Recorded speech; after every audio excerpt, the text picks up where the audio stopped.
Alors aujourd'hui, mon petit sous-thème dans ce jour qui est dédié à la prière des familles sera « Suis-je le gardien de mon frère ?» Alléluia. Est-ce que tu peux le dire à ton voisin? Suis-je le gardien de mon frère?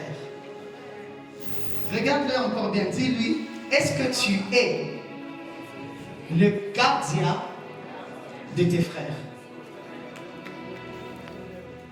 Vous savez, sur la terre, parmi les domaines dans lesquels Dieu a appelé l'homme à régner, en dehors des sphères économiques, des sphères sociales, des sphères politiques, il y a une sphère dans laquelle qui est prépondérante et qui était même la première entité que Dieu a commencé à établir sur la terre. Alléluia. Et cette entité ou bien cette institution, c'était ce qu'on appelait la famille, qui était représentée par la personne de Ève et Alléluia. Des personnages qu'on connaît tous. Dès qu'on dit seulement Adam, Ève est à côté. Moi, de Barry qui ça. Ok. Alors, Dieu a la première institution avec laquelle il a commencé à œuvrer sur la terre, c'était l'institution qu'on appelle la famille. Et c'était la famille qui avait reçu les bénédictions d'en haut, entre autres, qui étaient d'être fécond, de se multiplier, de remplir, d'assujettir, mais aussi de dominer. C'est la famille qui avait la charge de pouvoir manifester ces bénédictions sur la terre au travers de l'œuvre et de la sagesse qu'il avait manifestée sur la terre. Alléluia. Et la famille est le socle. Quand Dieu veut opérer sur la terre, quand Dieu veut élever un homme, quand Dieu veut même amener une distinction dans une nation, Dieu localise toujours un homme dans une famille. Tu ne peux pas vouloir être grand avec Dieu si tu n'es pas d'abord situé dans une famille. Alléluia. Alléluia. Avant qu'on puisse t'appeler au nom au cadre, tu es d'abord quelqu'un qui est situé dans une famille. Et à chaque fois que tu es en train de négliger ta famille, tu es aussi en train de négliger une partie de ta destinée. Parce que la destinée prophétique qui est attachée à un homme est attachée d'abord à sa lignée, à sa famille, de là où il vient. Alléluia. Celui qui néglige sa source est en train de négliger ses ressources. Donne-moi un bon amen. Donne-moi un bon amen. Et quand tu viens sur la terre, tu dois savoir que je viens dans une famille pour accomplir une mission divine. Alléluia. Alléluia. Alors les gens se diront, bon, maintenant, pourquoi tu nous dis, suis-je le gardien de mon frère? Mais tu peux nous parler de famille. Alléluia. Ça va venir. Que Dieu nous bénisse. La prédication, c'est depuis cette famille d'histoire, mais tu ne peux pas appeler. Tu as obligé de suivre, même si je suis ennuyé à toi. Alléluia. Que Dieu nous bénisse.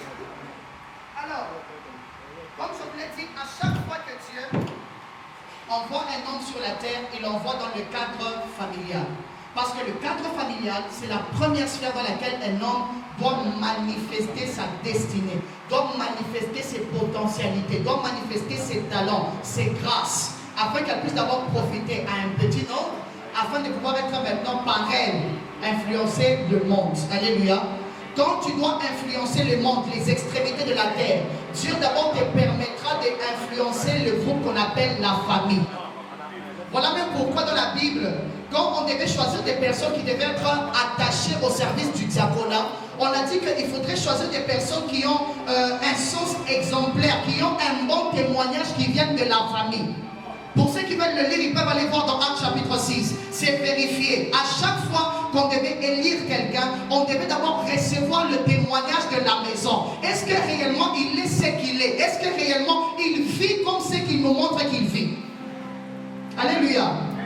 Mon frère, c'est vrai que Dieu connaît toutes choses. Mais 90% des choses que tu es, la famille le connaît. 90% de ce que tu fais dans ta vie, ta famille le connaît. Ton caractère, ta façon de vivre, ta vie de prière, ta consécration, ta famille la connaît.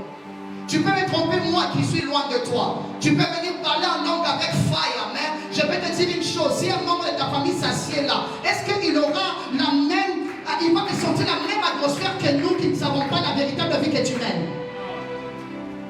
Alléluia. Alléluia.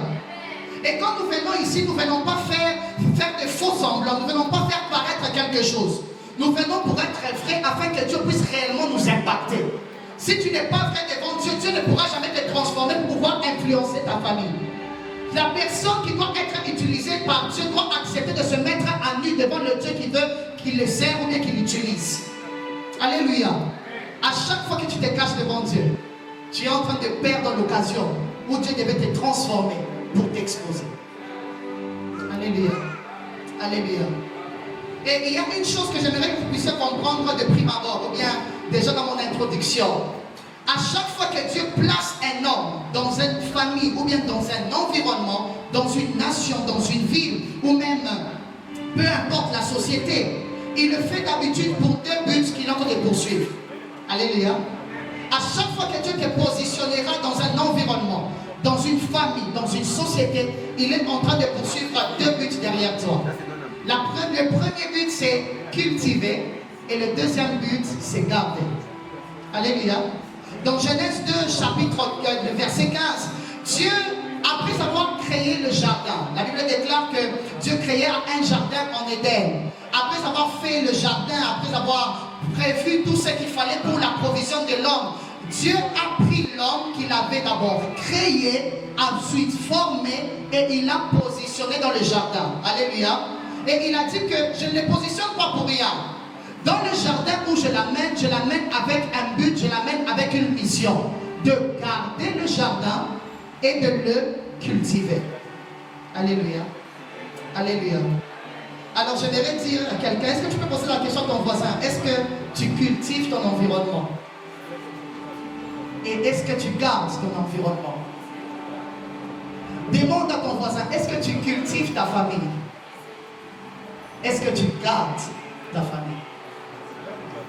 À chaque fois que Dieu amène quelqu'un dans une famille, amène quelqu'un dans un environnement, il a le but que cette personne puisse avoir conscience qu'il a un travail à faire. Dieu a permis que le monde soit dans un chaos afin de pouvoir manifester une facette de sa personne qui est la création. Quand Dieu veut manifester la création, il doit commencer par un chaos. Le chaos est dans le plan de Dieu parce que la puissance de Dieu est la capacité de pouvoir transformer le chaos en une. Alléluia. Dieu a la capacité de prendre le chaos, le vide. C'est ce qu'on appelle en hébreu, quelqu'un qui veut dire tohu. Dieu peut prendre le chaos de ta vie pour faire une merveille à la gloire de l'Éternel. Et quand Dieu veut manifester la création, il commence dans un chaos. Parce que si la création était toute faite, les gens allaient dire que bon, c'est peut-être Dieu ou ce n'est pas lui. Dieu n'aime pas qu'on puisse discuter son action. Voilà pourquoi il commence dans un endroit où là il va agir, qu'on puisse dire que ça réellement, c'est le droit de Dieu. Alléluia. Alléluia. Et Dieu a choisi ta famille à dessein. Il sait que ta famille n'est pas parfaite. Il sait que ta famille n'a pas toutes choses. Il sait que même tes frères peut-être te manquent de respect. Mais il a choisi ce lieu où il y a le chaos afin de faire de toi un ouvrage à sa gloire pour manifester quelque chose de nouveau dans ta famille. Alléluia. Quand Dieu veut amener de nouvelles choses, il amène un être sur la terre. À chaque fois que Dieu veut manifester quelque chose de nouveau, il se choisira un homme dans une famille. Et il va le choisir pour faire quoi? Cultiver et garder. Alléluia. Alors, je vais rentrer un peu plus en profondeur. Que veut dire cultiver? Alléluia. Avant qu'on puisse parler de garder. Que veut dire cultiver? Alors, la racine du mot cultiver en hébreu, c'est abad. Ça veut tout simplement dire travailler ou servir. Est-ce que tu peux dire à ton voisin, cultiver veut dire servir ou travailler? Dis-le lui encore, c'est cultiver. Cultiver, ça veut dire travailler ou servir. Dieu avait déjà mis en l'homme tout ce qui devait le permettre de pouvoir atteindre la mission ou bien atteindre le but pour lequel il a été créé. Dieu avait déjà mis toutes les potentialités en Adam, dans sa famille, ou bien même en Adam et Ève, pour les permettre d'être les personnes qui devaient manifester non seulement son autorité, non seulement sa puissance, mais aussi sa sagesse sur la terre. C'était déjà en eux. Alléluia. Mais Dieu a créé un environnement dans lequel l'homme était appelé à travailler afin de manifester ce qui était à l'intérieur d'eux, à l'extérieur. Parce que tant que tu n'agis pas, on ne peut pas t'identifier. Alléluia. Tant que que tu n'agis pas, tant que tu ne te mets pas en marche, tant que tu ne travailles pas, tant que tu ne sers pas, on ne peut pas t'identifier. Raison pour laquelle, quand Dieu a besoin de se faire révéler, de se faire connaître à son peuple, il fera une action par laquelle on saura identifier et lui donner un nom. Quand Dieu veut se manifester comme le pourvoyeur, ça sera le Dieu qui va pourvoir à un bélier au moment où il n'y avait pas le sacrifice à la place d'Isaac. Quand Dieu veut te montrer que oui, là, je m'apprête au fait à être Ebenezer, il va te faire passer par une situation, par une circonstance dans laquelle il sera obligé de se manifester comme l'Ebenezer, le Dieu qui sera avec toi jusqu'ici, malgré les difficultés que tu as traversées. Alléluia. Alléluia. Alors, quand Dieu aussi t'appelle et qu'il te met dans une famille, qui est dans une situation, dans une telle situation ou une autre, c'est pour te permettre à toi de révéler les potentialités, de révéler les talents, de révéler les grâces qu'il a déjà disposées dans ta vie. Alléluia. À chaque fois que tu te mets au travail, à chaque fois que tu sers, tu es en train de vouloir entrer dans ta destinée glorieuse. Parce qu'à chaque fois que Dieu a déjà prévu une destinée, Dieu donne aussi les capacités pour l'accomplir. Voilà pourquoi j'ai aimé le pasteur, quand on est en train de faire une formation, il a dit que l'homme, quand il vient sur la terre, il vient avec 5 choses. Premièrement, il vient avec un programme prophétique. Deuxième des choses, il vient avec une provision. Alléluia. Et dans la provision, il y a ce qu'on appelle les dons du Père, le don du Fils et le don du Saint-Esprit. Dans le don du Père, c'est là où il y a les talents innés. Alléluia. Ce sont des choses que tu n'as pas demandé à Dieu, mais Dieu te les a données pour pouvoir accomplir ta destinée. Voilà pourquoi même Lionel Messi, papa aime bien le dire, Messi n'a pas besoin de croire en Dieu pour pouvoir accomplir le fait d'être footballeur. Le fait d'être footballeur, c'est quelque chose, une grâce, un don, un talent qui est déjà paramétré, qui est déjà programmé dans l'essence même de Messi, de sorte à ce que quand il arrive sur la terre, qu'il puisse juste manifester ce qu'il a reçu. Donne-moi une bonne amen. J'espère que vous me comprenez, je ne parle pas très vite. Et la deuxième des choses, c'est ce qu'on appelle le don du Fils. On dit dans Éphésiens chapitre 4, 11 que Dieu a donné les prophètes, les pasteurs, les apôtres, les docteurs, les pasteurs et les pasteurs bien sûr, pour le perfectionnement des saints en vue de l'œuvre du ministère. Alléluia. Les dons que tu as pour le perfectionnement. Voilà pourquoi tu ne peux pas recevoir le don de Jésus-Christ ou bien le don de Fils pour devenir la star à l'église. Non, quand tu es pasteur, tu es formateur. Tu dois faire en sorte que ce que tu es capable de faire, les autres deviennent aussi capables de le faire sans toi. Et ça n'est pas une faiblesse. Même en leadership, on dit qu'un leader réussit quand en son absence, ce qu'il était en train de faire, la structure qu'il avait établie, continue à fonctionner même sans qu'il n'ait besoin d'intervenir. C'est quand on dit que le leader a réussi. Et ici, on peut dire clairement que le leadership est établi. Parce que même quand le Père n'est pas à la chair, on sent l'atmosphère du Père ici. Alléluia. Alléluia. Alors quand Dieu t'appelle prophète, Dieu t'appelle pasteur, Dieu t'appelle docteur, Dieu t'appelle à tel ou tel autre ministère, Dieu va peut-être t'appeler à un ministère de musique. Sache qu'à chaque fois que tu es attaché à un ministère, à un métier, ce n'est plus seulement le simple fait de travailler qu'on te demande, mais c'est aussi de permettre aux autres de travailler comme toi tu le fais. Alléluia. Et la troisième chose, c'est les dons du Saint-Esprit. Alléluia. Ou bien les dons de l'Esprit. Les dons de l'Esprit, c'est là où nous retrouvons les 9 dons qui sont présentés dans 1 Corinthiens chapitre 12. Nous avons les dons de... Non, oh. Quand le Saint-Esprit vient, vous recevrez une puissance lorsque le Saint-Esprit surviendra sur et vous serez nés. Vous avez reçu la puissance du Saint-Esprit et le Saint-Esprit vous rend capable de faire quelque chose. Et parmi les choses qui vous permettent de faire, premièrement, il y a le fait de parler en langue. Parler en langue aussi, c'est un don. Alléluia. Et je vais vous dire même une chose. À chaque fois qu'un peuple devait être établi sur la terre, on les reconnaissait par son langage.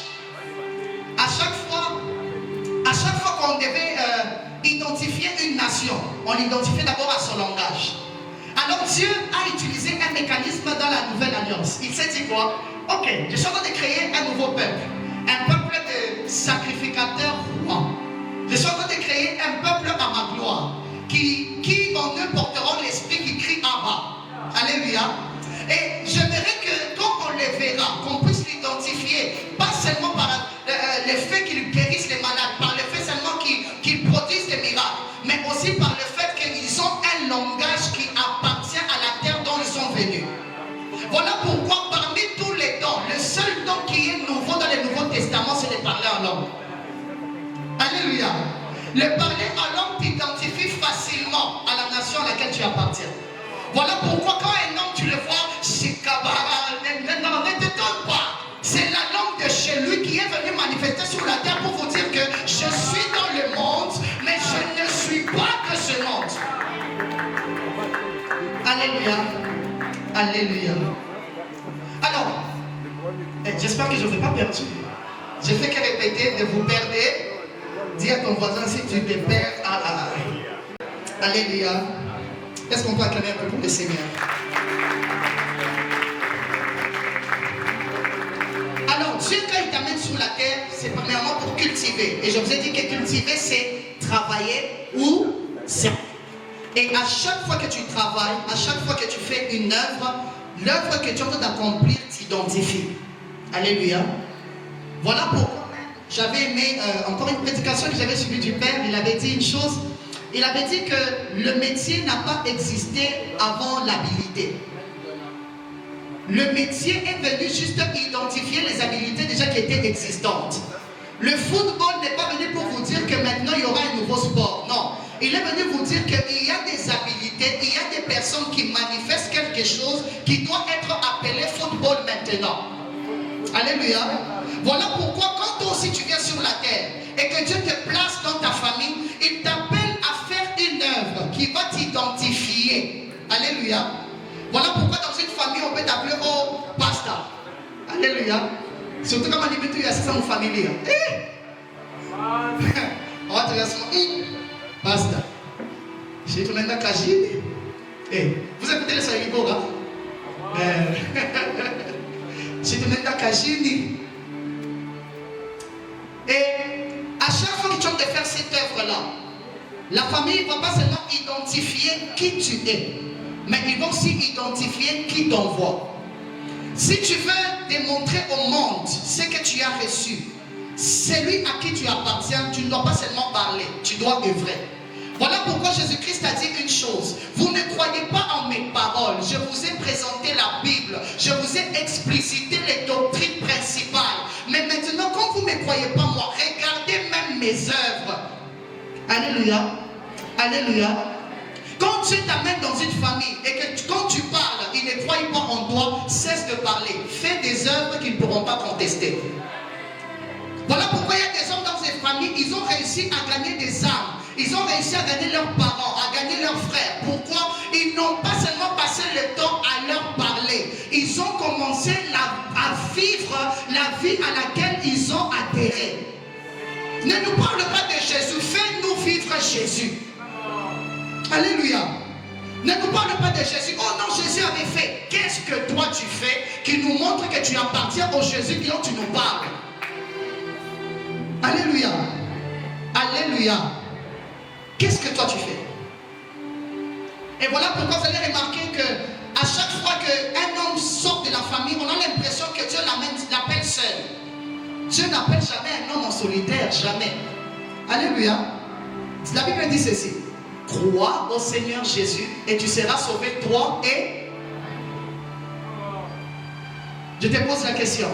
Combien de membres de ta famille ont été sauvés ou bien sont revenus à Christ par toi? Combien de ceux que tu côtoies ont pu voir et entrevoir la vision de ce que Dieu fait pour un homme sur la terre au travers de toi? Combien de personnes ont ces témoignages que cet homme, ce frère, réellement, il y a quelque chose de Christ en lui? Alléluia. Combien? Mon frère, je te dis, frère, si tu n'as pas encore ce genre de témoignage, tu dois commencer à te questionner et à intercéder. Tu dois te dire, Seigneur, moi aussi, fais de moi quelqu'un par qui, quand je parlerai, quand je marcherai, que les signes et les marques de l'Éternel soient entrevus par moi. La première fois qu'on a appelé les gens chrétiens, ils ne se sont pas autonomés. On les a identifiés par rapport à leur de vivre. Alléluia. On ne dit pas que je suis chrétien. Vis ta chrétienté pleinement et les gens vont le témoigner sans que tu n'aies besoin de parler. Alléluia. Et ta famille attend cela. Au-delà de ce que tu vas demander aujourd'hui, mon frère, demande à Dieu une chose, que tu sois visible au travers de moi. Au-delà de tout ce que tu vas demander aujourd'hui, dis à Dieu, quand je parlerai, quand je marcherai, quand je m'exprimerai, que les hommes puissent voir les marques du roi de gloire. Alléluia. Alléluia. Je donnerai les témoignages à la fin. Alléluia. Quelque chose encore que tu dois comprendre. Pourquoi tu dois aussi travailler? Parce que la position que Dieu t'accorde dans un environnement, dans une famille, est stratégique pour déployer pleinement le plan prophétique qu'il a pour toi. Alléluia. Alléluia. Beaucoup de gens lisent l'histoire de Joseph, mais ils ne sont pas capables de pouvoir l'appliquer à leur propre vie. Joseph, c'est parmi les plus petits. Hein? Il pouvait même être négligé. On pouvait se dire que qu'est-ce qui peut bien sortir de bon d'un petit homme comme Joseph? Alléluia. C'est comme toi dans ta famille, on te regarde, on dit, qu'est-ce qui peut bien sortir de bon dans cet homme? Qu'est-ce qui peut bien sortir de bon dans cette femme?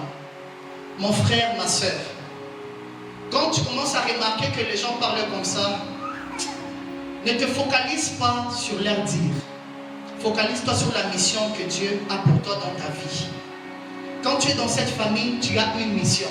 Si tu dois te concentrer, j'ai aimé ce que j'ai lu dans le carnet du berger Mélèque. Il a dit une chose, il a dit que parmi les choses qui nous font perdre de vue notre mission, c'est nos yeux et nos oreilles.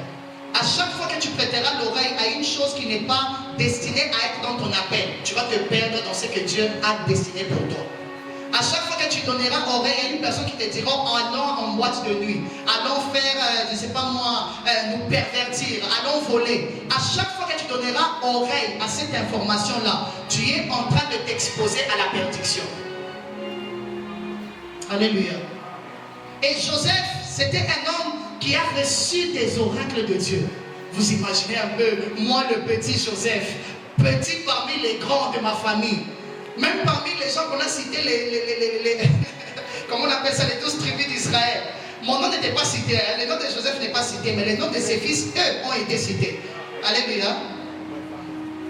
Mais il se retrouve, il a une vision telle que son père, en l'interprétant, il dit que mon fils, tu entends te dire que moi, ton père, j'imagine ça en Swahili, ah bon, c'est ma mère Moussasiga Komi, t'as coupé quand même à gauche. Alléluia.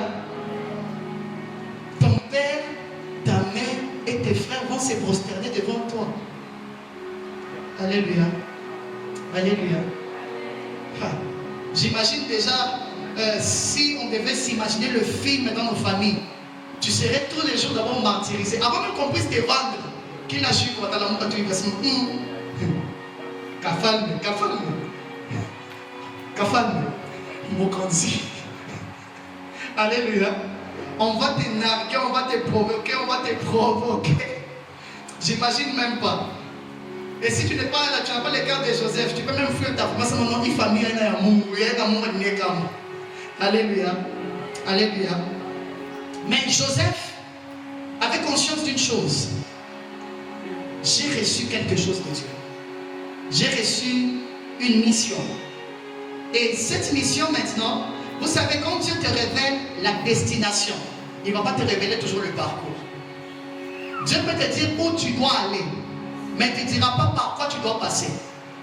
Voilà pourquoi parfois tu te réveilleras, tu te diras, Seigneur, tu m'as dit que je serais peut-être le plus grand millionnaire sur cette terre, mais tu te retrouves, tu fais 2 années. Pour le coup, tu as 500 francs les membres.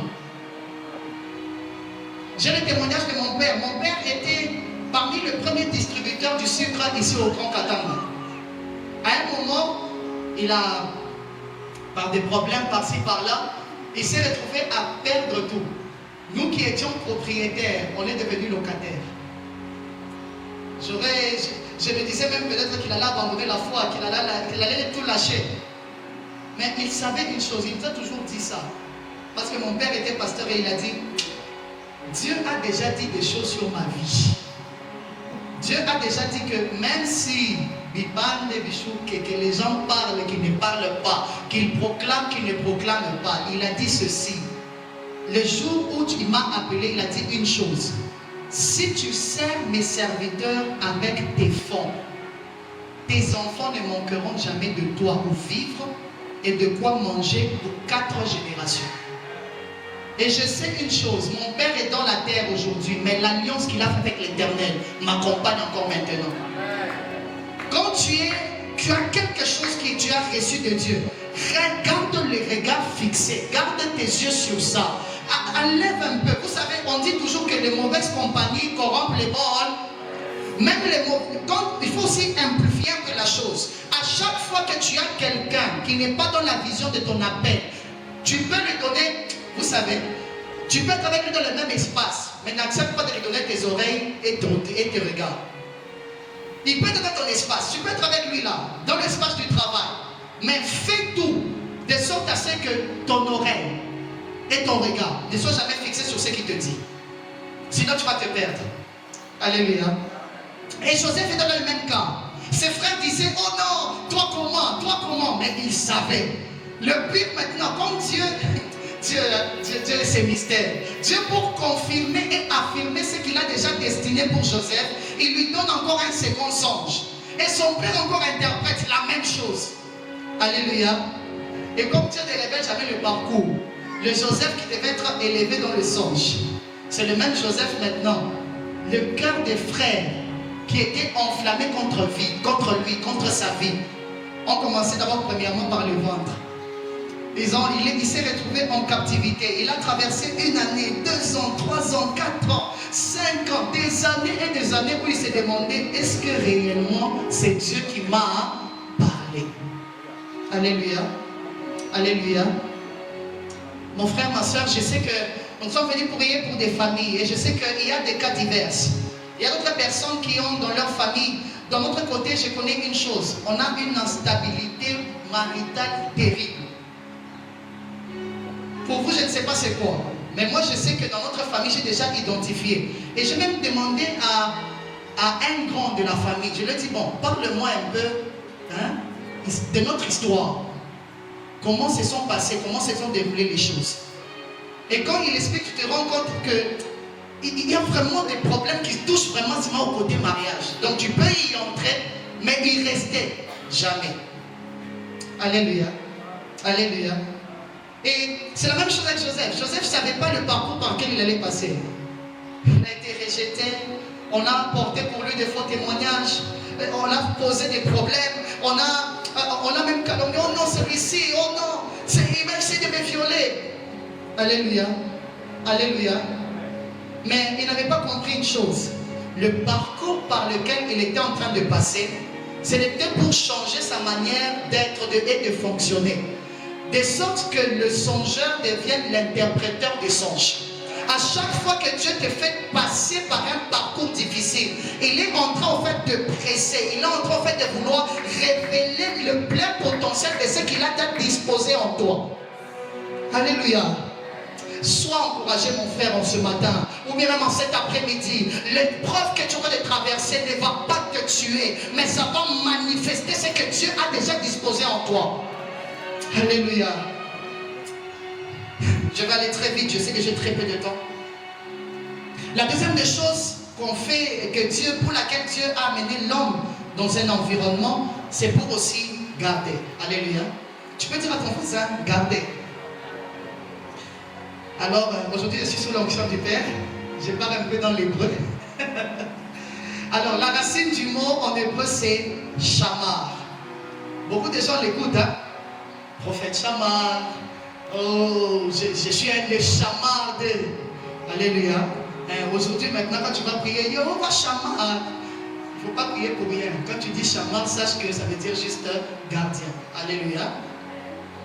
Alors, en faisant des recherches, j'ai remarqué que au terme garder est attaché aussi 4 termes.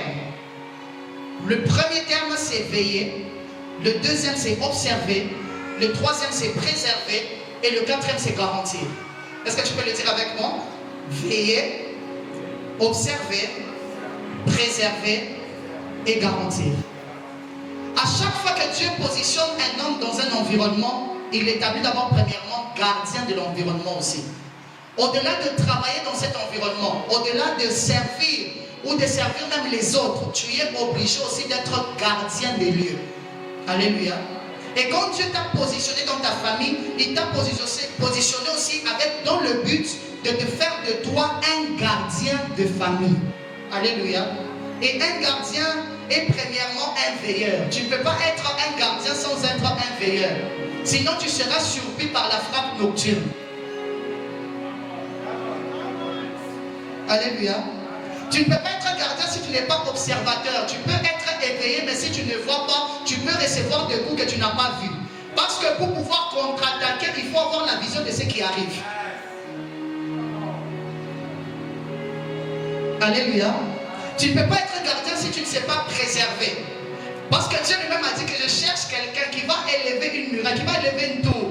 De sorte à ce que quand moi je prendrai la décision de pouvoir frapper, que lui par son intercession, que le malheur n'arrive pas. Alléluia.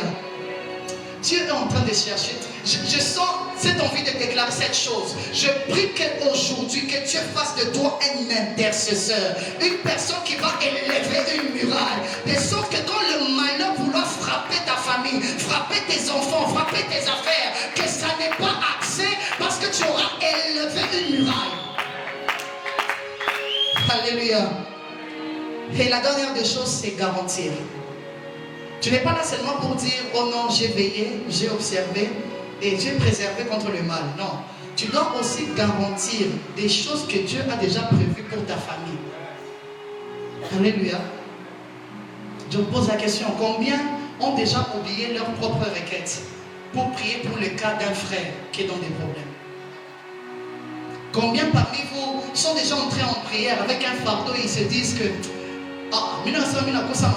je peux d'abord prier pour mon frère là. J'ai l'impression que ses business n'évoluent pas. J'ai l'impression que son mariage n'avance pas. J'ai l'impression que ses projets ne s'établissent pas. Combien d'entre vous? Je peux vous dire une chose. Et même papa le dit souvent. L'univers du prophétique, il est facilement accessible pour les personnes qui sont ancrées dans l'intercession. Les personnes qui veulent vivre facilement le prophétique doivent être attachées à un ministère, à un appel qu'on appelle l'intercession. À chaque fois que tu as besoin de recevoir des orientations de la part du Seigneur, oublie-toi, mets-toi entre. Alléluia.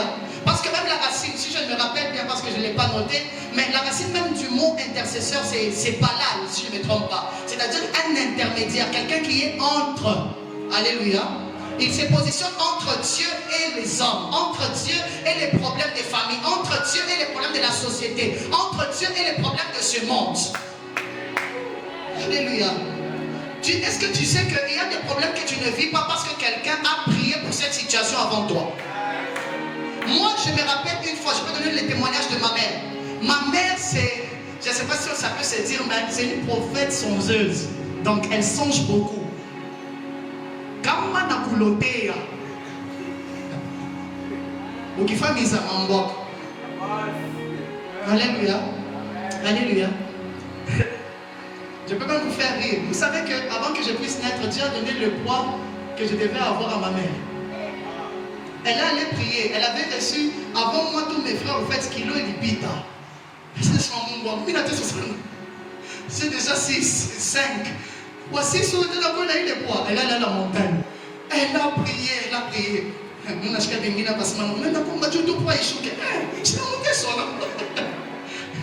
Alléluia. Elle a prié, elle a prié, elle a prié. Elle est allée dormir. Dieu l'a révélé. Parce que maintenant, comme tu as prié, cet enfant aura tel poids. Elle avait parlé, si c'est 3 et quelques.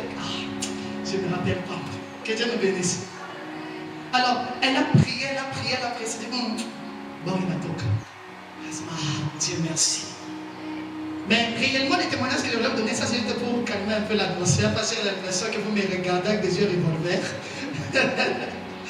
Alors, parmi les témoignages qu'elle m'a donnés, il y avait une fois, il y avait un accident qui devait survenir à la maison. Et dans son songe, elle avait vu clairement la mort de l'un de nos frères. Elle a commencé à prier, et le lieu où l'accident même s'était produit, c'est le lieu même là où elle avait vu. Juste ici au square. Elle a commencé à prier, elle a appelé papa de son vivant. Mais elle a dit, ah, j'ai vu telle chose. Papa aussi, comme c'était un homme de face, ça n'arrivera pas. Au nom de Jésus. Que Dieu bénisse le papa pour la foi. Abis ta fille. Alléluia. Alors ma mère a intercédé. Et à un moment, elle n'a pas vu, mais elle a dit que quand j'ai prié, j'ai senti que la chose va tomber sur quelqu'un d'autre. Mais quand ça va tomber sur l'autre personne, ça ne va pas l'amener à la mort. Elle a continué à intercéder, mais d'abord ça n'arrive pas. Et quelques jours après, il y a mon frère, Grâce. Il s'est retrouvé, en ce temps-là, il n'était pas encore mon mini-fou. Il était en train de faire, je ne sais pas comment on appelle ça, Nimaraïd ou bien les gens ici qui conduisent vite, ils font des courses et tout ça. Il a pris la ML de ce temps-là. Un nouveau véhicule que papa a amené. On n'était pas tout pas. Il a appelé ses amis. On a aujourd'hui, tout en échange, il a quoi en bille. Vitesse. Ils ont dépassé. Vous voyez là où il y a un casino là on était la dernière fois. Juste là, il y a le casino. La petite avenue là qui entre comme ça et tout. Lui, il est en train d'accélérer. Il a dépassé son ami. Il a même créé une distance de presque 10 mètres. Il y avait quelqu'un qui avait déjà percuté là-bas à son programme. Il vient. Son objectif, c'est de fuir les policiers. Il s'est dit quoi? Bon, comme les policiers sont amis de la loi, je vais transgresser la loi, de sorte à ce que dans le sens unique, que je puisse aller dans le sens contraire. Mon frère, accident. Tonneau, lui-même il dit même que c'est le moment où il a eu l'impression que vous qui vivez la chose à l'extérieur, vous avez l'impression que ça passe trop vite. Mais lui il disait que de l'intérieur, j'avais l'impression que ce n'était qu'une seconde. Donc ça faisait ces 5 minutes, 10 minutes. J'étais en train de regarder comme ça. J'ai vu découler ma vie. J'ai vu comment je vivais. J'ai vu ce qu'il me restait à accomplir. J'ai vu les promesses qu'on m'avait faites. J'ai même vu les gens qui avaient mes dettes. 30 minutes qu'ils l'ont donné. Et quand c'est tombé, et après que la voiture ait fait ces tonneaux-là, on s'attendait déjà à la mort parce que tout le monde avait dit que l'accident là, Et même le pire, c'est que alcool va venir en tout cas. Donc s'il meurt, il ne met pas fin à sa destinée. Il met fin à la destinée, c'est de combien de personnes derrière lui. Est-ce que vous savez, on vous a déjà dit ça, non? Même si tu as une grande destinée, si tu meurs, et s'il lit, alléluia. Dis à ton voisin, sois un peu sportif aussi. Alléluia. Est-ce que tu peux acclamer le Seigneur pour la parenthèse? Alors, quand il a fait les tonneaux, on est venu faire le constat. On a regardé comme ça, trouvé mon frère. Le bras, on n'a pas compris. Donc, toute la chair était. Donc, on voyait les os carrément, je peux dire comme ça. Mais lui-même qui avait cette situation-là, il regardait ça. Ah, vous regardez quoi? Celui qui dit c'est quoi? Tu vois pas? Oh mon frère, c'est rien. Il est allé à l'hôpital. Vous savez, Dieu est tellement grand. Il sait que s'il te donne directement la sensation de la douleur que tu as maintenant là, tu peux aller à la mort avant même qu'on puisse t'amener pour l'intervention. Voilà pourquoi il a permis qu'il y ait un système dans lequel, quand tu es dans un problème grave, il y a ce qu'on appelle l'adrénaline. De sorte à ce qu'on puisse d'abord effacer pour un temps la présence et la sensation de la douleur physique. Nous, on a imaginé, on peut même faire l'expérience là maintenant, je te coupe seulement les bras. Quoi? Et qu'on te donne toute la sensation de cette douleur là. Mon frère, Tu seras comme quelqu'un, on me dit à ce moment encore, on va au 5e étage. Ou t'as coup fort avant au que tu. Alléluia. Alors, pourquoi je donne ce témoignage? Parce que ma mère avait béni le Seigneur. Elle s'est dit quoi? J'imagine si je n'avais pas prié. J'avais vu la mort. Mais Dieu m'a convaincu qu'au lieu que la mort frappe, il y aura un accident, mais ça ne va pas amener à la mort. Alléluia. Et aujourd'hui, elle est en train de jouir du fruit de ses prières passées. Parce que le fils pour qui elle a prié était devenu dernièrement député. Et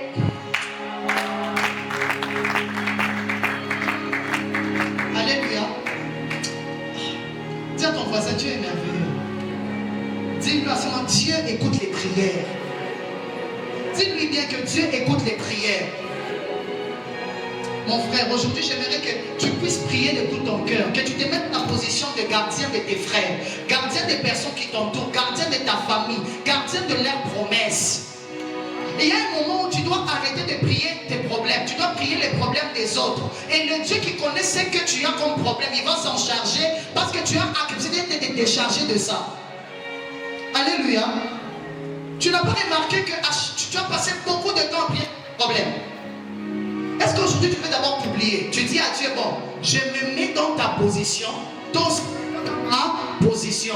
Je prie pour les autres, je prie pour les nations que tu as besoin de rencontrer. Je prie pour ces hommes malades que tu as besoin de guérir. Je prie pour ces pauvres que tu as besoin de consoler. Maintenant, Seigneur, je me mets dans ta position. Et comme je suis dans la position d'intercesseur et que le ministère éternel c'est en train de faire jusqu'à mon retour, je prie maintenant que toi tu te charges de mes problèmes. Alléluia. Dieu ne s'assoit pas sur le trône de problèmes parce que tu y es encore assis toi-même. Dieu n'est pas sur le trône de tes problèmes parce que toi-même tu y es assis. Tu y es perturbé par ça. Tu es tourmenté par ça. Or que vous n'avez pas lu, la Bible déclare que ne vous inquiétez de rien. Il y a de ces moments où tu entres dans la prière, tu sais que tu es fauché, tu sais que tu as besoin d'une voiture, tu sais que tu as besoin de ce travail, mais tu dis à Dieu que non, je me décharge, je sais que tu as des problèmes, je vais résoudre tes problèmes de sorte que tu aies le temps de pouvoir te charger des miens. Et un gardien, c'est ça son travail.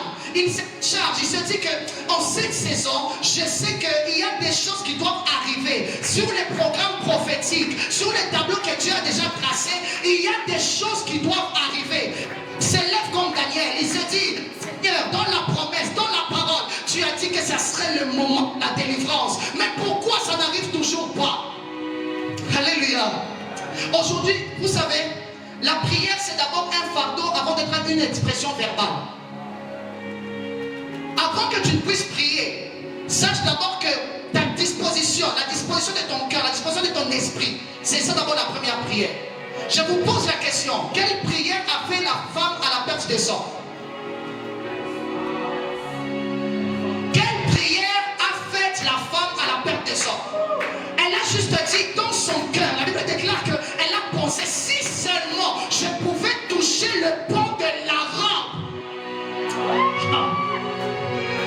Elle n'a pas eu besoin de dire, oh non Seigneur, guéris-moi. Elle n'a pas eu besoin de dire, oh non Seigneur, visite-moi. Mais il y a eu juste une disposition. Elle l'a réglé sur la fréquence de la guérison. J'aimerais dire à quelqu'un aujourd'hui, règle ta prière sur la fréquence de la solution que tu es en train de chercher. Avant que tu ne puisses t'exprimer, dispose ton cœur à recevoir ce que tu avais demandé. Alléluia. Alléluia. Aujourd'hui, nous sommes venus pour nos familles. Nos familles ont des problèmes. Nos familles ont des difficultés. Nos familles traversent des situations compliquées. Et aujourd'hui, j'aimerais que tu puisses prier. J'aimerais te dire une chose. Il y a quelque chose qui est écrit dans la parole. Les cieux sont les cieux de lait. Et il a donné la terre. Il y a quelque chose, vous allez remarquer que je le cite beaucoup. J'aime beaucoup ces prédications. Dieu et même le diable pour opérer sur la terre. La légalité pour pouvoir faire une œuvre. Vous savez, il y a ce qu'on appelle pouvoir et il y a ce qu'on appelle puissance. Ok? La puissance, c'est la capacité à dompter le résultat. Mais le pouvoir, c'est la légalité de pouvoir l'exercer dans un environnement donné. À chaque fois qu'un homme soit la puissance, il reçoit la capacité de pouvoir influencer, de pouvoir dompter les résultats qu'il a de chercher. Voilà pourquoi quand tu as la puissance qui te donne capacité de pouvoir guérir le malade, une fois que tu arrives, parce que tu as la puissance, le résultat est garanti de succès. Mais maintenant, il y a un problème. Et c'est le problème qu'avait rencontré le diable. Quand vous lisez dans Luc chapitre 4, la Bible déclare que le diable est arrivé, il a tenté Jésus. Le diable a pris Jésus, il a même fait monter au-dessus d'une montagne. Il lui a fait montrer toute la terre. Alléluia. Quelle puissance! Tu prends le Fils de Dieu, après 40 jours de jeûne et prière, tu imagines la dimension et l'onction qui est sur lui. Mais le diable a quand même pris cet homme. Mais il lui demande une chose. J'ai aimé. Et c'est là. Mais il peut te pousser toi à t'auto-détruire. Alléluia. Le diable a la puissance, mais il n'a pas le pouvoir. Le diable peut utiliser une capacité que Dieu lui avait donnée depuis sa création. Mais le pouvoir légal, de pouvoir le légiférer, de pouvoir l'exercer sur un type d'homme, il ne l'a pas. Voilà pourquoi j'aimerais dire à quelqu'un aujourd'hui, les liens de famille vont tomber parce que l'environnement que tu es, l'espace que tu représentes, n'appartient ni au diable, ni aux hommes, mais elle appartient à l'Éternel. Voilà pourquoi Dieu déclare, il n'y a à présent aucune condamnation. Je prie que la condamnation de ta famille tombe. Je prie que la condamnation familiale tombe. Je prie que les mauvaises paroles tombent. Je prie que les circonstances qui revenaient tombent dans le nom de Jésus. Oh Jésus. Le diable a la puissance. Il n'y a pas le pouvoir. Mais il y a quelque chose que Jésus a fait avec nous. Il a dit une chose. Tout pouvoir m'a été donné dans les cieux et sur la terre. Et voici, je vous envoie. J'aimerais te dire une chose. Dieu t'a donné l'autorité pour pouvoir transformer la situation de ta famille. Tu as le droit légal de réclamer la bénédiction, de réclamer la fertilité, de réclamer la richesse, parce que Dieu t'en a donné le pouvoir. Il est difficile de trouver le pouvoir, mais facile d'acquérir la puissance. Voilà pourquoi il y a des personnes qui peuvent arriver sur un territoire, malgré qu'ils sont chargés d'une puissance, ils n'ont pas la capacité de pouvoir l'exercer. Parce qu'ils ont la puissance, mais ils n'ont pas l'autorité. Ils n'ont pas la légalité de pouvoir s'exercer dans ce milieu. Alléluia. Alléluia. Je vais te dire une chose. Aujourd'hui, tu n'es pas venu recevoir une puissance. Tu n'es pas venu recevoir une puissance. Tu n'es pas venu recevoir un don qui va faire de toi une personne qui va manifester la guérison et tout. Non, non. Tu es venu recevoir le droit légal de dire au diable, va-t'en maintenant de ce territoire. Tu n'as plus le droit d'agir ici.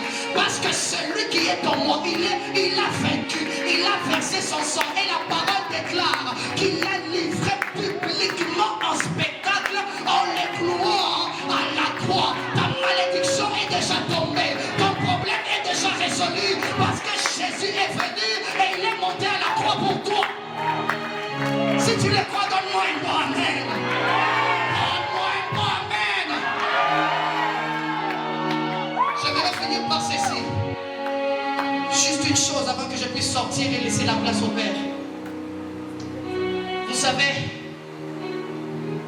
la connaissance de qui tu es fera c'est que même le diable ne saura pas comment accéder à ta vie.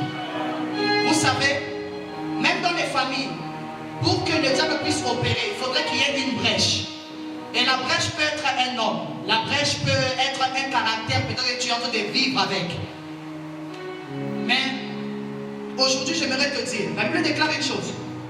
Que le péché ou bien même la malédiction est venue par un homme. C'est par un homme qu'aujourd'hui, il y a ce qu'on appelle le péché même originel dont on parle à présent.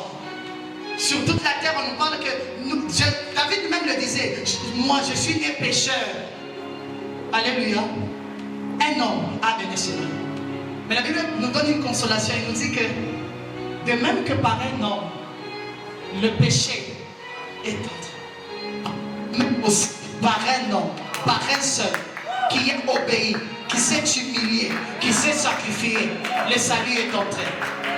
Et aujourd'hui, j'aimerais que tu entres en prière avec cette disposition.